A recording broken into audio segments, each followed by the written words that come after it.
What's up mga kabuhok? My name is Balbo. Nagbabalik. Yan. What's up po mga kabuhok? Yan. Ito po yung bagong labas na Tsubasa. Subasa. Yan. So may mga nagtatanong po tayong client paano daw magtanggal ng paddings. Kasi syempre pang maintenance hindi nila alam. Wala silang makitang video. Yan. So yun. Ito pala emphasize ko lang. Yung stock na lens, ang ginagawa ko dito. Actually, kahit anuhin mo siya, hindi naman umaangat eh. Stock lens to Yan. Nakalock siya. Pero pwede mo siyang lapitan natin. Pwede mo siyang sungkitin dito. Ay, malalaglag yung phone ko. Pwede mo siyang sungkitin. Yan.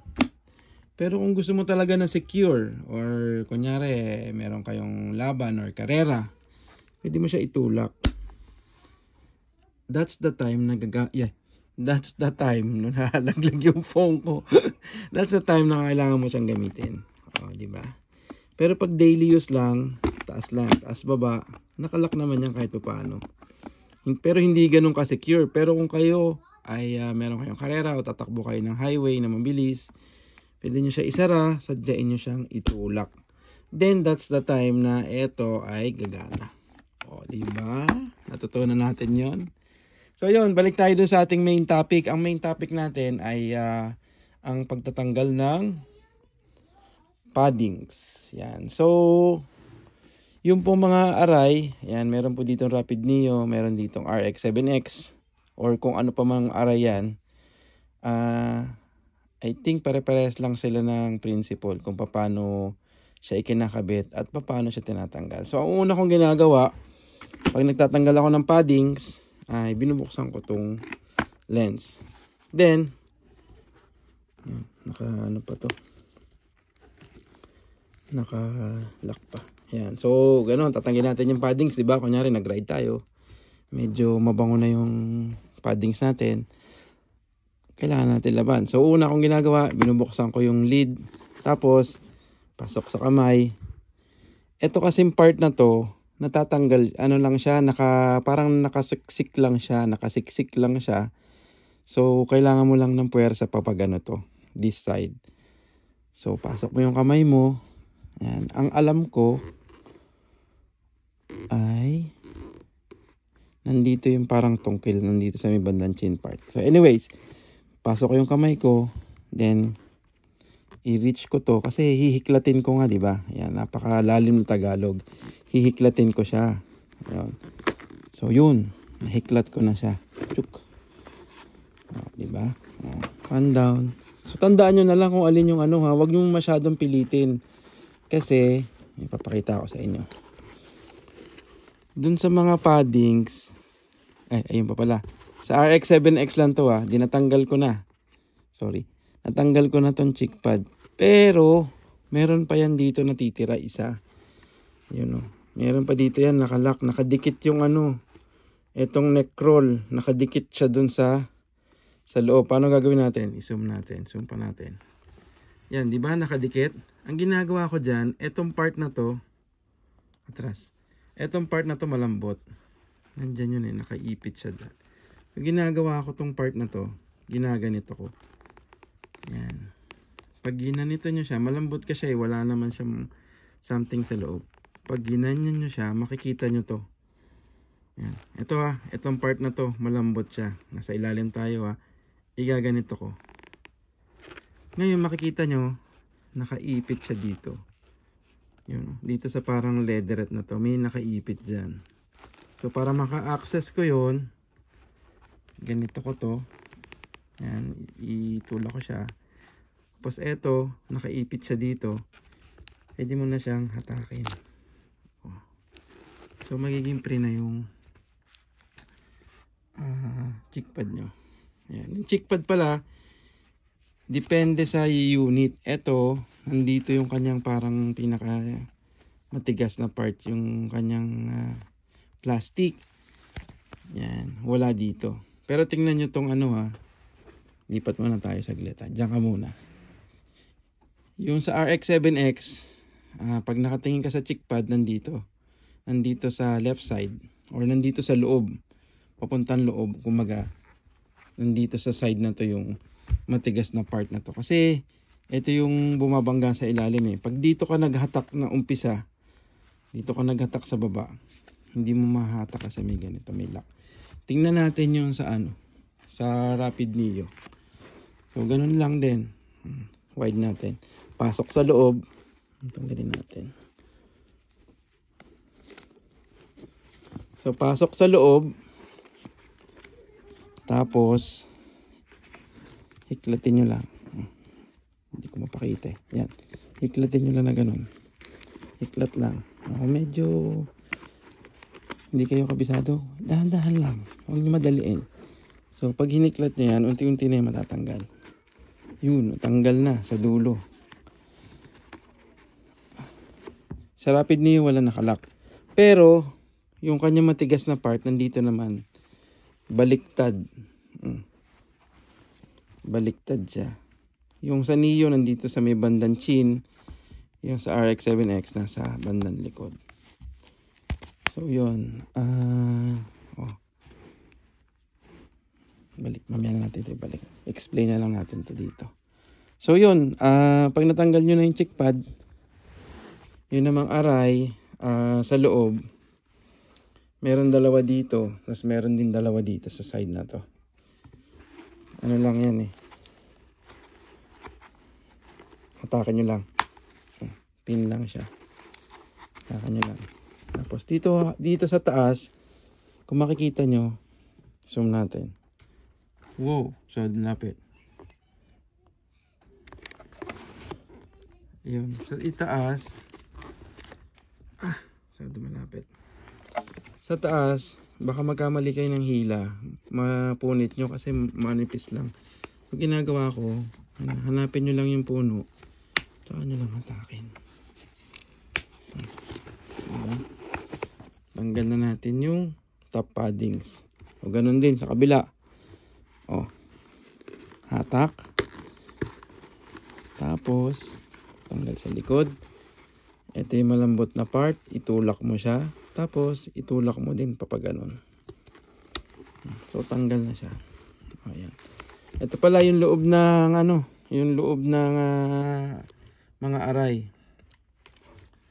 Yan, ito yung tinatawag na date code niya or manufacturing date. So, ang pagbasa niyan is year, month, tsaka day. So, ito ay ginawa nung January 2024, February 19. So, yun ang kanyang date code. Yan. So, balik natin. Kunyari, meron pa pala ako isang importante sasabihin. Nasabi ko na to dati. Pero sabihin na rin natin yun. Mahaba naman yung ating video. Sa mga aray, meron niyang adjustment. Pwede niyo pa ma-adjust yung mga helmet nyo. Kung maluwag, pwedeng dagdagan. Pag masikip, pwedeng bawasan. Kung titingnan nyo po, ang nakalagay dito, 20 mm. Yan, 20 mm siya. Yung pong 20 mm na sinasabi, pag hinubad nyo po ito, yan, eto. Kung po kayo nasisikipan sa helmet nyo, bumili kayo helmet, nasisikipan kayo, pwede nyo po yung i-tear off. I-peel off pala yan. Pwede nyo i-peel off yan para lumuwag. Pero, ina-advise ko lang yan pag na-breakin nyo na yung helmet nyo. Na-breakin nyo na mga 3 ride or sabihin natin 4 na ride. Ginamit nyo yung helmet nyo. Nasisikipan pa din kayo. Masakit pa din sa pisngi. Makapal pa din. Tama yung ibabaw. Walang problema sa ibabaw. Pero nasisikipan pa rin kayo. So, that's the time na pwede nyo na siyang i-peel off para lumuwag. Yung ibabaw din, alam ko nababawasan yan eh. Mayroong pressure point. Siyempre, hindi naman pare-parehas ulo natin. May ulong mataba. May ulong pahaba. Yan. So, ito, pwede mo rin siyang bawasan. Pag may mga pressure point kayo na naramdaman, pwede nyo siyang i-peel off. Yan. Ito nga, actually, na-adjust pa to eh. Ito, na-adjust pa siya. Dito. So, pag-aaralan nyo lang, ihanapin nyo lang yung ano nyo. Pero, ganun po talaga ang aray. Mahirap talaga ipasok. mahirap din ilabas. Pero para sa safety naman yun eh. So wag po kayong bibili ng helmet na pagsuot nyo ay komportable na kayo agad. Kasi isa lang ibig sabihin naman, maluwag sa inyo yung helmet. Kailangan talaga snug fit. Pero siyempre, kanya-kanya naman yan. Yun lang, basta meron naman size chart. Konsultan nyo lang yung size chart. Kung tama naman kayo sa size chart tapos hindi pa rin kayo komportable, i-adjust nyo po yung mga paddings nyo. Pwede kayo magbawas or pwede kayo magdagdag. So yun, kabit na natin. Kabit na natin tong helmet. Tapusin na natin yung vlog natin. Mahirap pala mag-vlog, nakakahingal. So ako po, pag nagpapalit ako ng paddings, inuuna ko yung ibabaw. Magagamit nyo yung video na to kasi pag nag-ano kayo, pag nagkabit pala kayo ng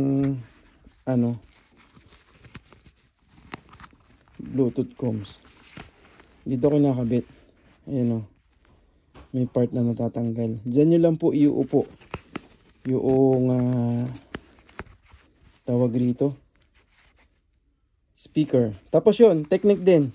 Sabihin ko na nga. Nilagay nyo yung speaker nyo. Sumikip ngayon yung helmet nyo. Kasi nagkaroon ng speaker. Ang isa pang way dyan para magawa ng paraan is kuha kayo ng screwdriver, pipiin nyo yung part na to. Pipiin nyo, wag nyo pong babawasan. Pipiin nyo po siya. Or yung, paano ba yun? Gawin nyo siyang tin. Gamitin yung ulo ng screwdriver. Pipiin nyo yung uupuan ng speaker para numipis. Tapos isa pang tip. Sa mga tropa natin balbon. Yung iba po kasi, pag nagkakabit ng Bluetooth combs, ginagamit nila yung pa-clip. Dito yan, pinapasok nila dito yan. Ang nangyayari po kasi, tataba yung loob, magkakaroon ng extra part dito, nasasagka dito sa paddings. Sumisikip yung helmet nyo. Mas maganda po, sana kung ang gagamitin nyo, yung padikit na lang. Idikit nyo na lang po dito sa part na to. Yan, idikit nyo na lang po dito yung Bluetooth combs nyo. Meron naman pong ganong option para sa mga Bluetooth combs, lalo sa Cardo. Yan, wag na pong paipit. Kasi po, pag nasira nyo to, na damage nyo tong goma na to, wala ho tayo na bibilan yan dito. Ang mga sinasabi ko po sa client, kung gusto nyo magkaroon nito, o mapalitan yung mga rubber nyo, kailangan nyo ibalik sa akin dito sa Tokyo, para mapalitan natin. Pero pag na-damage dyan, hindi ko lang alam kung may nag-outsource sa Pilipinas. Pero mahihirapan kayong makahanap ng kapalit. So, tip na lang, pag magkakabit kayo ng Cardo, dito nyo na ilagay, idikit nyo na lang. Isa pa, pag yung paklip ang ginamit nyo, usually tumatama yun sa balikat eh. Pag lumilingon kayo, tumatama sa balikat ng jacket. Kasi mababa. May mga maiksi lang yung leeg, kaya pag lumilingon, isa na rin ako doon. Tumatama sa balikat. Kaya ginagawa ko sa mga Bluetooth combs ko, pinipilit ko siya padikit ang gamit, tapos tinataas ko ng konti para meron din akong allowance. So yun, tuloy tayo. Kabit ko yung ibabaw. Ay, ang haba na ng video ko, 15 minutes. Yan, kabit natin dito. Hindi ko na kasi i-edit yan eh. So eto, pag ibabalik nyo na tong sa RX-7X, same thing. Itulak nyo lang dito yung malambot na part. Tapos nakikita niyo yan. Yan. Yan. Ito yun eh. Yung plastic. Yan. Pag naitulak nyo na to, papasok nyo na siya doon. Yun. Diba? Pag nakapasok na siya doon, pwede mo na siya ibalik. Ang palatandaan po, na tama yung paddings na kinakabit nyo. Imagine niyo po, ito po ay nakalagay sa pisngi nyo. Yan, yan ang nakasaharap ng helmet. Titingnan mo dito, nandito kasi yun eh. So yun yung palatandaan nitong mesh part. So yun, nakabit ko na yung isa. Since nandito yung kanyang parang tungkil, yun ang uunahin ko. Ay, dali lang. Nakabit ko na isa. Baka makalimutan natin yung strap.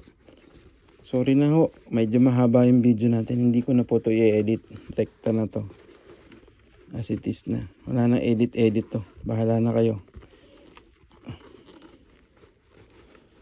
Yan. Yan. So, naigabit ko na yung strap.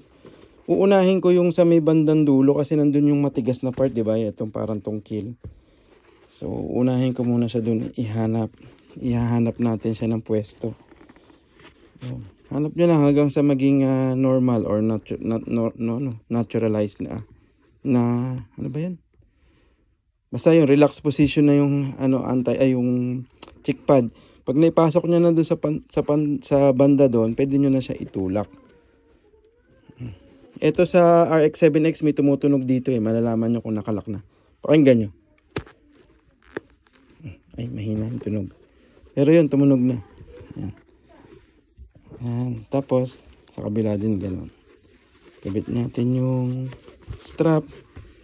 Tapos, ibukan nyo na gano'n. Tapos, ipasok nyo pa loob. Tapos, tulak natin sa loob.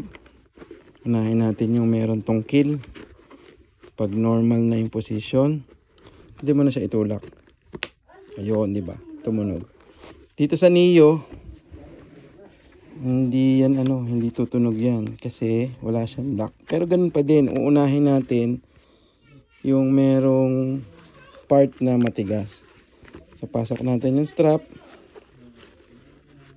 Ayan. Tapos, uunahin natin to ipasok yung part na to kasi nandito yung matigas na part, di ba? Ito. So, unahin ko muna siya ihanap ng pwesto. Pag medyo relax na siya, relax na. Yan, relax na. Ready ko na siya itulak.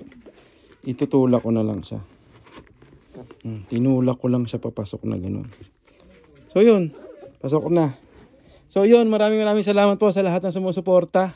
Kung may natutunan kayo, paki-like na lang po yung video. Paki-share na lang po. At maraming salamat po sa inyong lahat. Ride safe. Peace out.